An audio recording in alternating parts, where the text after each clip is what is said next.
Hello dear students, मैं आपको इस वीडियो में सीबीएसई की तरफ से जो एडमिट कार्ड दिया गया ना, उसी के रिगार्डिंग बहुत इंपॉर्टेंट इन्फॉर्मेशन बता रहा हूँ। जो आप एग्ज़ाम देने जाएंगे ना, तो आपको उनसे जुड़ी कुछ चीज़ें पता होनी चाहिए, जिससे कि आपको बाद में प्रॉब्लम ना हो। जैसे हिंदी मीडियम के बच्चों ने मुझसे पूछा कि सर, जो हमें एडमिट कार्ड मिला है और जो हमें आंसर शीट मिलेगी, उसमें जो रोल नंबर है वो हमें कौन सी लैंग्वेज में लिखना है। कि सर, यहाँ पर जैसे इंग्लिश में लिखा है और मैं हिंदी मीडियम हूँ, तो मुझे किस में लिखना होगा। ऐसी बहुत सी जो चीज़ों के जो डाउट्स होते हैं, वो इस वीडियो में मैं आपको एडमिट कार्ड के रिगार्डिंग यहाँ पे बताने जा रहा हूँ। सबसे पहले तो मैं आपको बहुत बहुत विशेष करूँगा, आपके बहुत अच्छे एग्जाम जाएं, बेस्ट ऑफ लक, आपका एग्जाम सबका अच्छा हो। ये देखिए, एडमिट कार्ड की ना आपको सबसे इम्पोर्टेंट बात ये ध्यान में रखनी है कि आपको कम से कम इसकी 2 फोटो कॉपीज करवा के रखनी है, और उन दोनों फोटो कॉपीज को आप घर पर रख देना संभाल के। ठीक है। और आपको असली एडमिट कार्ड जो है ना, वो वहाँ पर लेकर जाना पड़ेगा जहाँ पर आप एग्ज़ाम दोगे। समझो, आपको रियल लेके जाना पड़ेगा। हो सके तो उसे लैमिनेशन करवा लो, ताकि वो सेफ रहे। और इसी एडमिट कार्ड को देखकर ही आपको अपनी आंसर शीट को फिल करना है। जो क्वेश्चन पेपर मिलेगा उसमें रोल नंबर को फिल करना है। और यहीं से आपको सारे सब्जेक्ट कोड पता लगेंगे, जो जो आपने सब्जेक्ट लिए ना, चाहे वो आप 10th क्लास के हैं, 12th क्लास के हैं, तो साफ सब्जेक्ट कोड लिखे होते हैं। ये सब्जेक्ट कोड बिल्कुल सही पता होना चाहिए, क्योंकि इसी के बेस पर सब्जेक्ट जो डिसाइड होते हैं।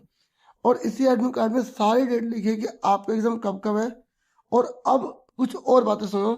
जब आप एग्जाम देने जहाँ जाना चाहते हो, तो आपको यहीं पे मेंशन भी किया होगा कि आपका सेंटर कहाँ पड़ा हुआ है, उसके कोड वगैरह सब कुछ मेंशन किया है। ठीक है। तो आपको जहाँ पर आप एग्जाम देने जाएंगे ना, यहाँ सीबीएसई की तरफ बता रखा है कि आपको 10 बजे के बाद एंट्री नहीं दी जाएगी। यानी कि वहां पर आपको, जिस स्कूल में आपको एग्जाम का सेंटर में 9:30 तक पहुंच जाना है। ठीक है। और आपको ना ये नहीं कि जिस दिन आपका एग्जाम है उस दिन ही आप सर्च कर रहे हैं कि आपका सेंटर कहाँ है। आपको अभी टाइम मिला हुआ है, आप पहले से जाकर पता कर ले कि आपका जो एग्जाम का सेंटर है वो कहाँ पर है। कमेंट करके बता सकते हैं कि क्या आपका एग्जाम का सेंटर बहुत पास में पड़ा है, क्या आपको पहले से पता था कि वो आपका जो एग्जाम का सेंटर है वो स्कूल कहाँ पर है। बताना चाहे तो बता सकते हैं। देखिए, बहुत से बच्चों के मन में ये होता है कि सर, ये स्कूल की यूनिफॉर्म पहननी है या घर के कपड़े पहनने हैं। तो यहाँ साफ मेंशन किया गया कि स्कूल की यूनिफॉर्म पहन के जानी है।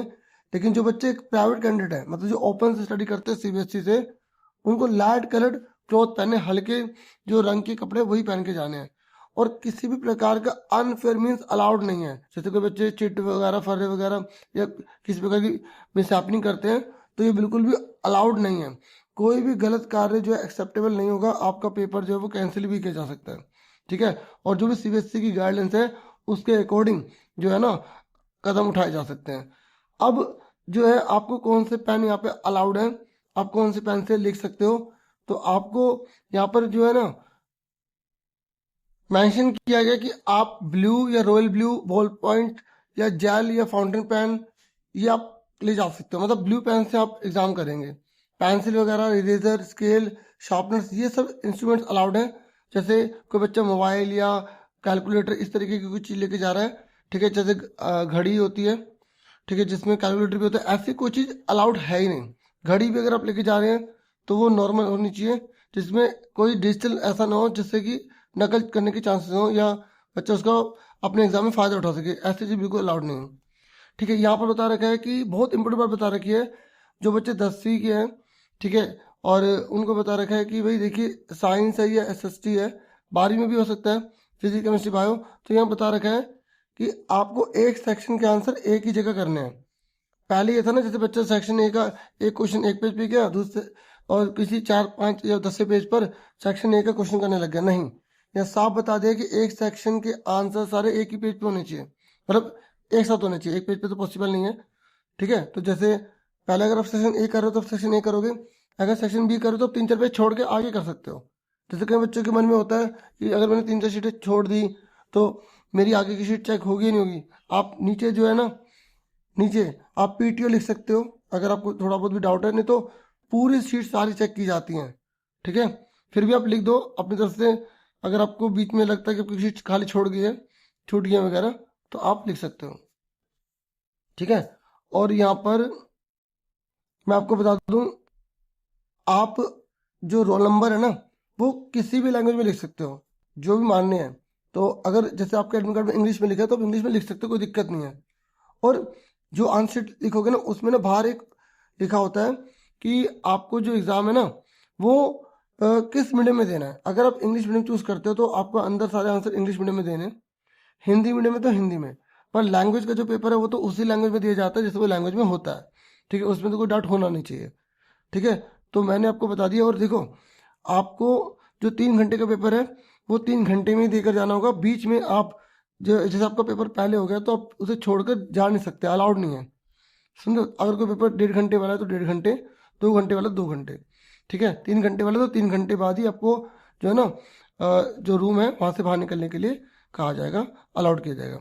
और जो बच्चे PWD कैटेगरी के है ना, और जैसे उनने कहीं ने एप्लीकेशन दी होती है लिखने के लिए या किसी प्रकार की असिस्टेंस, तो वो वहाँ पे जैसे इन्फॉर्म कर देते हैं तो उनके लिए जो हेल्पर होता है वो CBSE की तरफ से उन्हें अलाउड किया जाता है और वो उनकी हेल्प करते हैं। ठीक है, बाकी मैंने आपको बता दिया मेन मेन कि मोबाइल फ़ोन या किसी प्रकार की अनफेयर प्रैक्टिस जो है बिल्कुल अलाउड नहीं है। पेन भी बता दिया कि आप जो है जेल या ब्लू इस तरीके के पेन वगैरह जो भी आपके पास है ले जा सकते हो। कई बच्चों के मन में आता है कि सर जैसे मैंने आंसर लिखे मैं अंडरलाइन करना चाहता हूँ, तो आप ब्लैक पेन ले जाओ, उसके नीचे हल्का हल्का आप अंडरलाइन कर सकते हैं जैसा आप मेन अगर किसी चीज़ को फोकस में दिलवाना चाहते हैं। ठीक है, आप पेन से भी कर सकते हैं, ऐसा कोई वो नहीं है। ठीक है, तो पेन से करना होता है कि कंफर्मेशन होता है वो मिटता नहीं है, रेस नहीं होता, ये हो जाता है। ठीक है, तो ये जरूरी इंस्ट्रक्शन मैंने वैसे बता दिए हैं। फिर भी अगर आपके डाउट है ना तो आप कमेंट बॉक्स में बताइएगा, फिर मैं उसी के रिगार्डिंग और वीडियोस बना दूंगा।